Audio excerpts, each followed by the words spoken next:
मीरपुर नाम के शहर में तेजस अपनी पत्नी नीरू के साथ रहता था। पति पत्नी दोनों ही नौकरी करते थे।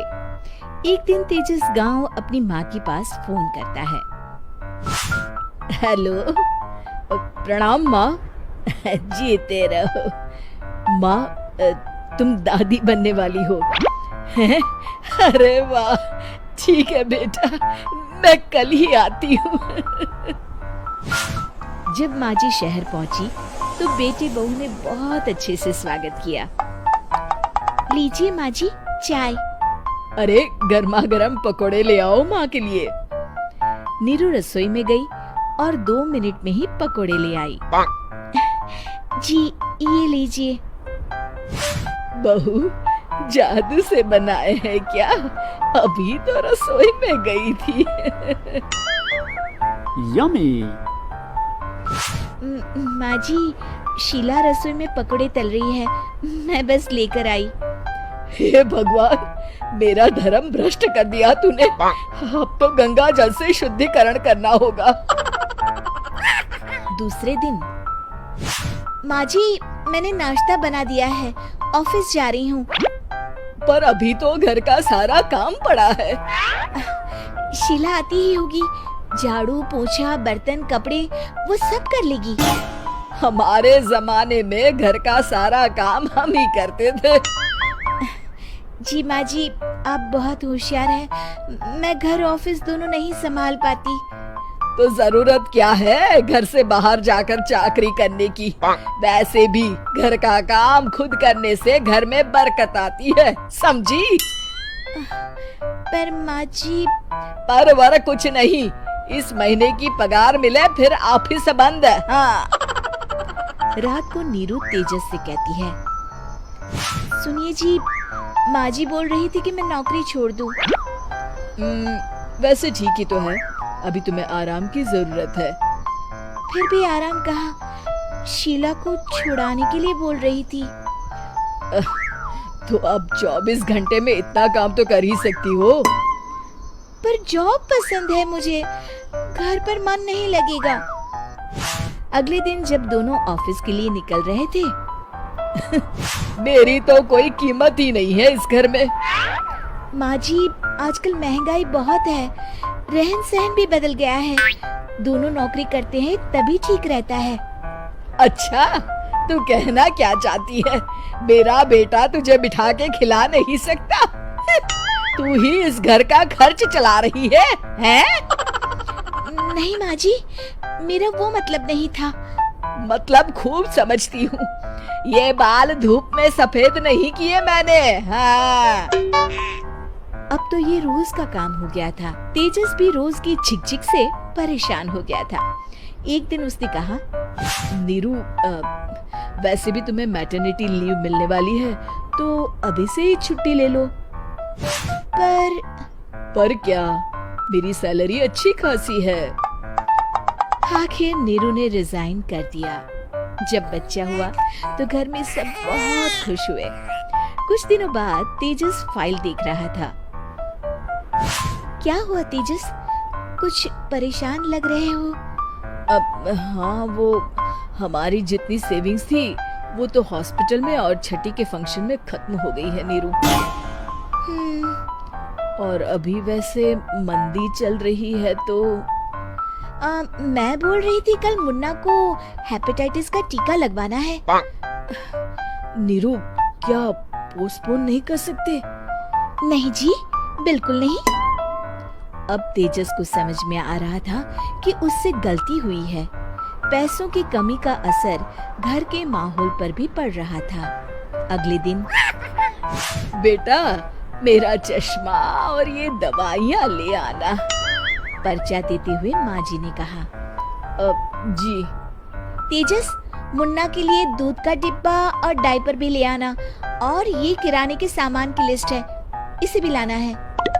तेजस गुस्से में लिस्ट मरोड़कर फेंकता है और चिल्लाता है, पैसे क्या पेड़ पर उगते हैं?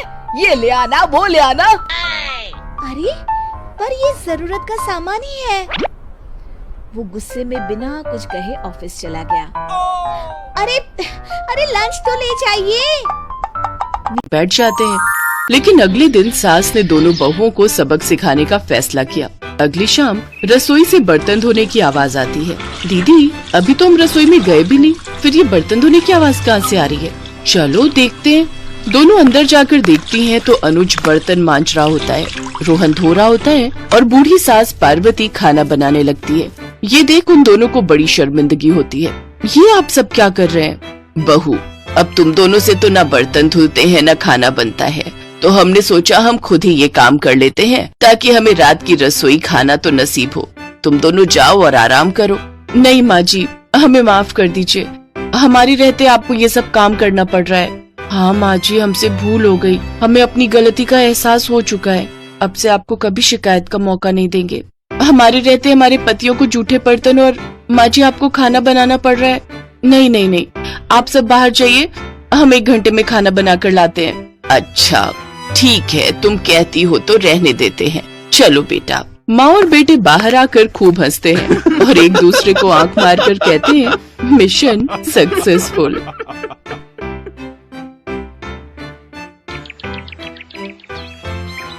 एक रोज शाम के वक्त हिना अपनी माँ के साथ बैठी हुई होती है। तभी वो अपने फोन में अपनी माँ को एक लड़की की फोटो दिखाते हुए कहती है, माँ ये देखो, ये लड़की कितनी मॉडर्न एंड टॉल है, ये मेरे भैया के साथ एकदम फिट बैठेगी। तभी उस घर की बड़ी बहू मानसी वहाँ आती है। चलिए माँ जी, हिना दीदी खाना लग गया है।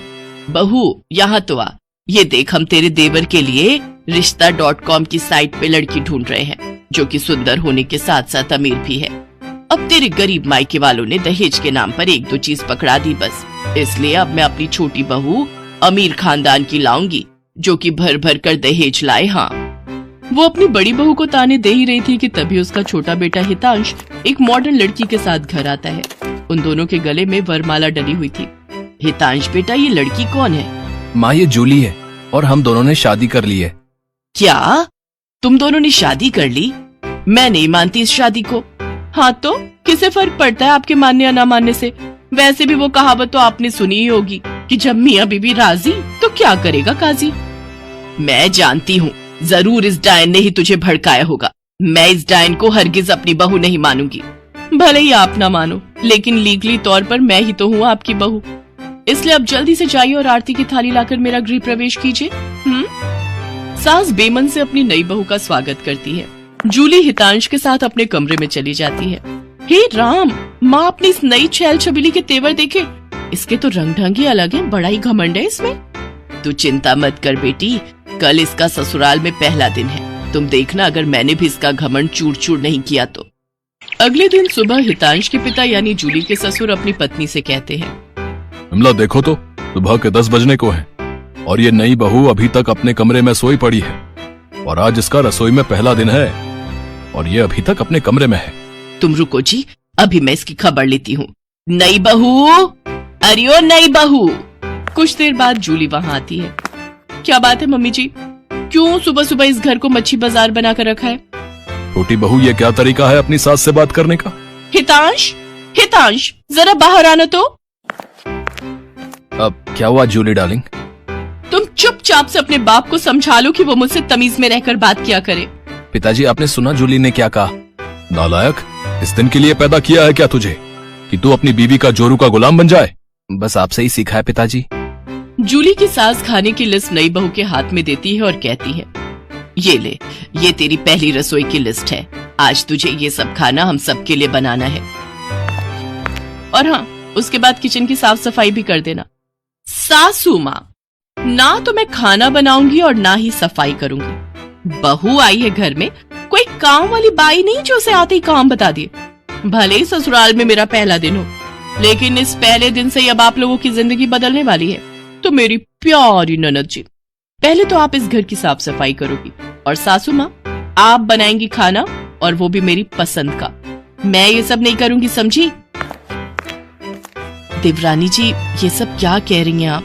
हम इस घर की बहू हैं और ससुराल वालों का ख्याल रखना हमारा फर्ज है। जेठानी जी, इन जैसे फर्जी लोगों के लिए काहे का फर्ज? इनके साथ तो यही होना चाहिए। बड़ी जुबान चलती है तेरी, मैं तो तुझे छत से धक्का ही दे दूंगी, फिर तू भूतनी बनकर भटकती रहना। और ये हो गई आपकी कही बातों की सारी रिकॉर्डिंग। अब अगर सासू माँ आप